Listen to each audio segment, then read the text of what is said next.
Europa tiene muchos países, también tiene muchos idiomas. Y mientras estos países generalmente representan una cultura, etnia o nación específica, no siempre representan un idioma específico. Tenemos tres situaciones que suelen suceder. Primero, países con idiomas similares que provienen del mismo origen y pertenecen al mismo grupo, como Noruega, Dinamarca o Suecia. Dos, países que realmente comparten el mismo idioma, con solo pequeñas diferencias, como Alemania, Austria y la mayor parte de Suiza. Y tres, países que tienen más de un idioma dentro de ellos, como España, Bélgica o Finlandia. Algunos países podrían cumplir con dos o incluso las tres de estas condiciones. Para entender cómo estos idiomas son similares, cómo se comparten o dividen algunos países en Europa, planteemos una pregunta hipotética interesante y divertida. ¿Qué pasaría si cada idioma europeo fuera su propio país?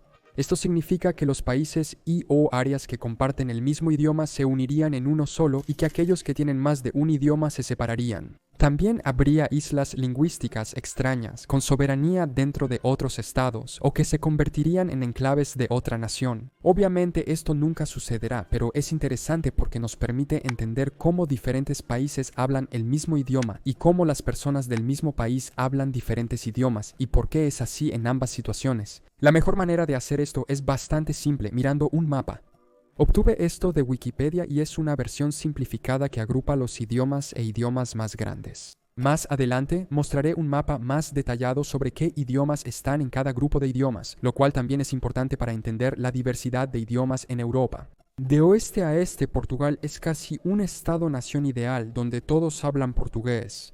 A veces se extiende un poco hacia España en la frontera y viceversa, especialmente en esta esquina noreste. Portugal solo tiene otro idioma, que es el mirandés, pero lo habla una minoría minúscula en un solo lugar, por lo que no se muestra en este mapa. Y muchos otros de estos pequeños idiomas o dialectos locales en toda Europa tampoco se muestran.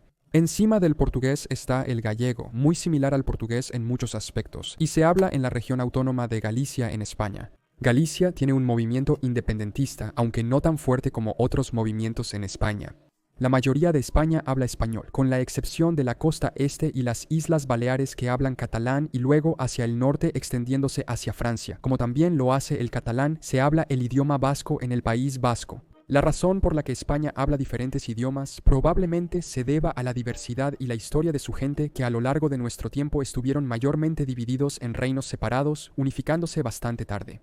Luego tenemos a Francia, que solo tiene tres otros idiomas principales que se hablan dentro de ella según este mapa. El bretón en el área de Bretaña, el alemán en Alsacia-Lorena y el holandés en esta pequeña área de la frontera norte. Alsacia-Lorena ha sido una región que históricamente ha ido y venido entre Alemania y Francia, e incluso ahora está en la frontera con Alemania, por lo que es normal que el alemán sea común en esta área, de manera similar a lo que sucede en la frontera con Holanda. El bretón, un idioma celta similar al córnico o galés, ha sido históricamente hablado en la región y aún perdura hasta hoy. Por otro lado, el francés se extiende también a los países vecinos, principalmente Bélgica en la provincia de Valonia, pero también en la ciudad de Bruselas. Los cantones occidentales de Suiza también hablan principalmente francés, algo que se extiende un poco hacia el norte de Italia. El bretón es similar al galés y una gran parte de Gales habla precisamente galés. El inglés es el idioma principal en Gran Bretaña e Irlanda, pero aún existen restos de lenguas nativas más antiguas en cada una de las naciones e islas británicas. Irlandés, escocés, gaélico y galés. Más al norte, las Islas Feroe e Islandia también hablan su propio idioma, al igual que Dinamarca. Sin embargo, los tres países nórdicos que quedan tienen una mayor variedad. Noruega habla noruego en sus dos formas oficiales de bokmål y nynorsk, que literalmente significan lengua de libro y noruego nuevo, respectivamente. Un saludo para mí por enseñarme esto. También hay algunos de los idiomas y modismos nativos sami que se extienden por todo el país, principalmente en el norte. Lo mismo pasa en Suecia. El norte de Finlandia, además del finlandés, habla sueco, sobre todo en la costa oeste. Volviendo a los Países Bajos, el holandés es el único idioma con la excepción del frisio que se habla en Frisia. El frisón del norte también se habla en el distrito más al norte de Alemania de Frisia del Norte, en el estado de Schleswig-Holstein, pero estos son idiomas locales muy minoritarios y no se muestran en el mapa simplificado.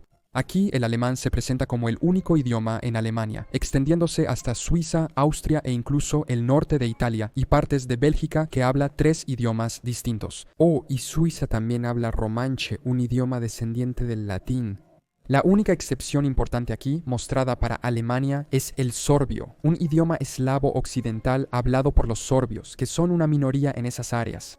Italia tiene muchos dialectos locales, pero aquí todos están agrupados en italiano. Solo el alemán, el latín y el friulano se distinguen. Creo que estos dialectos son como los muchos otros que tiene Italia, pero quizás hablados por un número más significativo de personas para aparecer aquí, o tal vez sean más diferentes del italiano tradicional. Este mapa también muestra una pequeña parte de Cerdeña donde se habla catalán, algo que desconocía. Croacia, Bosnia, Serbia y Montenegro tienen idiomas diferentes pero similares. El albanés se habla en Albania y Kosovo, que también tiene el serbio en la parte más norteña de su territorio. Y aquí en los Balcanes vemos una gran mezcla de islas de idiomas aquí y allá. Los mayores ejemplos son las comunidades de habla turca en Bulgaria, rumano en Serbia y sobre todo húngaro en Serbia, Rumania, Eslovaquia y Ucrania. Históricamente, Hungría gobernó muchos de estos territorios, pero no estoy seguro de ello. ¿Estas regiones hablan húngaro porque alguna vez fueron anexadas y gobernadas por Hungría? ¿O Hungría las gobernaba en ese tiempo porque ya había húngaros allí? Quizás ambas situaciones sean ciertas. Hungría perdió todas estas tierras en el Tratado de Trianon después de la Primera Guerra Mundial ante la gran protesta de los húngaros. Incluso hicieron mapas de propaganda comparando su pérdida de territorio, las pérdidas hipotéticas de otras naciones, para demostrar cuán intensa fue esa pérdida de territorio. Moldavia habla principalmente rumano y luego esta mezcla de idiomas aquí, gagauz. No sé lo que está pasando aquí. Si lo sabes, coméntalo. Bielorrusia está completamente dividida entre el bielorruso y el ruso, y también hay algunas comunidades de habla rusa en el este de Ucrania, así como un idioma diferente en Crimea. El ruso se extiende hasta las 3 naciones bálticas, que cada una habla su propio idioma. Solo Estonia tiene también el estonio del sur. El estonio del norte y del sur son ramas separadas de las lenguas fínicas.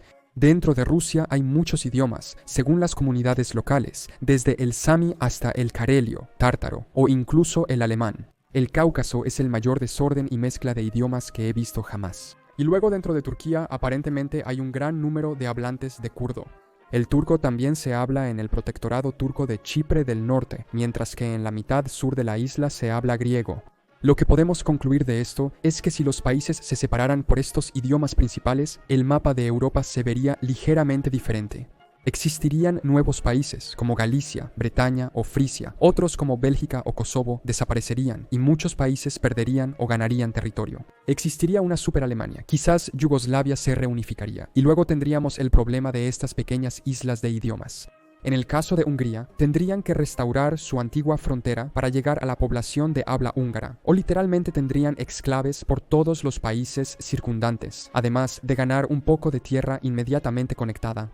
El segundo mapa es más detallado y especifica muchos más idiomas locales, como podemos ver en la leyenda, pero más importante aún, los agrupa en los grupos de idiomas más grandes: germánico, romántico, celta, eslavo, báltico, helénico, armenio, uraniano, turco, urálico, que curiosamente agrupa a finlandés, estonio y húngaro, vasco, caucásico y afroasiático, entre un par de otros. Esto divide a Europa en menos grupos. Francia, Portugal, España, Italia y Rumania se agrupan como países románicos. Rumania obviamente se distingue, ya que se encuentra en su región oriental y no occidental del sur de Europa. ¿Y por qué habla un idioma romántico que desciende del latín? Porque, creo, del Imperio Romano. Remontándose a la invasión romana de Dacia, quienes la establecieron como una provincia, eliminaron a muchos de los dacios nativos, si no a todos, y trasladaron a varias poblaciones de Italia que hablaban latín romano. Alemania, Austria, Suiza, los Países Bajos, el Reino Unido, Irlanda, Islandia y Escandinavia están en la categoría germánica, y luego el único otro grupo importante es el eslavo, mostrado en rojo. Uralik es casi exclusivo de Hungría, Finlandia y Estonia, más esas áreas circundantes alrededor de Hungría que anteriormente eran gobernadas por ellos, pero en este mapa de Eurasia que se centra en Rusia podemos ver los muchos idiomas urálicos precisamente a lo largo de las montañas Urales que existen. Quizás aquellos que se establecieron en Finlandia, Estonia y Hungría vinieron de aquí antes de migrar a Europa, y si hacemos zoom podemos ver las mezclas y diferencias de idioma que existen en toda Europa con más detalle, representando las muchas diferencias culturales que existen incluso dentro del mismo país y a veces la misma región. Regresando a la leyenda, se observan los subconjuntos de estos grupos de idiomas y los principales dentro de ellos, destacando las diferencias del germánico en todas partes. Este mapa muestra las similitudes por color, cómo el romance se divide en galo, reto, occitano, ibero, central, sardo y oriental, y las 14 lenguas eslavas existentes que son comunes pero lo suficientemente diferentes para tener nombres propios. Para grupos más grandes, podemos dividir los países según el alfabeto utilizado en sus idiomas nacionales. En azul, los que usan el alfabeto latino. En morado, latino y cirílico. En rojo, solo cirílico. En verde, griego. Chipre usa griego y latino. Y luego, Georgia y Armenia usan el suyo propio. El punto de todo esto es entender que Europa no es solo una reunión de 40 y tantos países y naciones, es incluso más que eso. A veces sus diferencias alcanzan un nivel interno, y a veces el vínculo del lenguaje supera las fronteras trazadas por el hombre. Si tuviéramos el lenguaje como lo principal que nos distingue unos de otros, Europa tendría que redibujar sus fronteras casi por completo, ya sea formando nuevas uniones más pequeñas basadas en los principales grupos de lenguaje de romance, germánico, eslavo, etc. Aunque una unión finlandesa, estonia, húngara sería algo extraño prestando más atención a los idiomas locales y balcanizando completamente todo el continente o manteniéndose como está ahora, que es lo que tiene sentido. Aunque Austria y Alemania compartan un idioma similar, tienen muchas otras diferencias, lo cual no justifica que se unan. Y solo porque Bélgica no tiene su propio idioma y está dividida entre flamenco y valón o holandés y francés, no significa que deba dividirse entre los dos países vecinos. Entonces esos son los idiomas de Europa, separando países y personas y a veces uniéndolos. ¿Qué piensas? ¿Te gustaría ver a algún país unirse porque hablan el mismo idioma? ¿Querrías que algún país anexara áreas que hablan su idioma? ¿Debería algún país dividirse, permitiendo a cada grupo lingüístico autogobernarse? Comparte tus opiniones y pensamientos sobre este video en los comentarios. Gracias por verlo. Suscríbete si quieres y nos vemos la próxima vez para más conocimiento general.